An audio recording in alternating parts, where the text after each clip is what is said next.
Dans leur note d'automne, les économistes de l'INSEE estiment que la croissance française devrait revenir au point mort lors des trois derniers mois de l'année. La présidente de la Banque centrale européenne, Christine Lagarde, estime quant à elle que la reprise de l'épidémie risque de retarder le rebond économique. Alors on va en parler avec François-Xavier Chauchat, économiste chez notre partenaire de Dorval Asset Management. François-Xavier, est-ce que les investisseurs partagent cette inquiétude ? Alors oui, mais ils ne sont pas insensibles aux risques économiques de court terme donc, que font peser les restrictions liées aux vagues successives de l'épidémie, en Europe et dans le monde. Ils se demandent aussi si les plans de soutien et de relance qui ont été décidés jusqu'ici vont être suffisants. On a vu Donald Trump aux États-Unis repousser, un peu dans la confusion, tout nouveau stimulus budgétaire après les élections.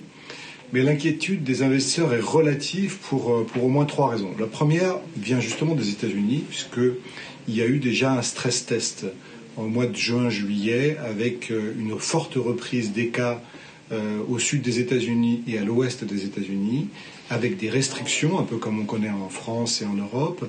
Mais finalement, le bilan de tout cela, c'est que les restrictions, même si elles pèsent sur la croissance, elles sont trop limitées pour l'empêcher.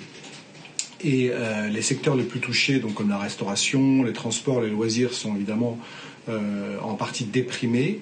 Mais cet effet est compensé par une croissance parfois très forte dans les autres secteurs, l'immobilier, les achats de biens durables, l'équipement de la maison, l'automobile. Et c'est cet effet-là qui encourage les investisseurs à penser que la même chose pourrait arriver en Europe. Et c'est un peu ce que dit l'INSEE dans sa note d'ailleurs.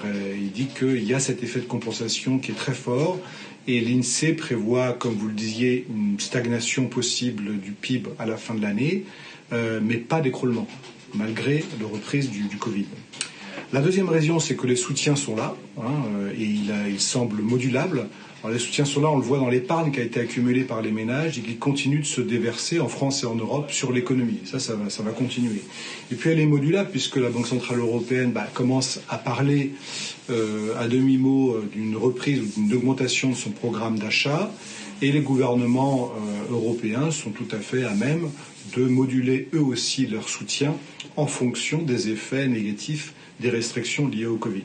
Puis le troisième point enfin, qui tient le moral des investisseurs, c'est l'épidémie elle-même. D'abord, les vagues de cas se succèdent et puis il y a des reflux. Donc le pic des cas en France et en Espagne est probablement atteint ou proche d'être atteint. Et puis il y a les vaccins et les traitements qui sont promis par les grandes institutions pharmaceutiques. Donc tout ça promet, ou en tout cas permet aux investisseurs de se projeter dans une année 2021 probablement beaucoup plus dégagée, et malgré les soubresauts de court terme et les incertitudes électorales et épidémiques, eh bien, le risque d'un écroulement du moral semble pour l'instant assez faible. Bon, on va s'arrêter sur cette note positive. Merci beaucoup François-Xavier Chauchat et à la semaine prochaine.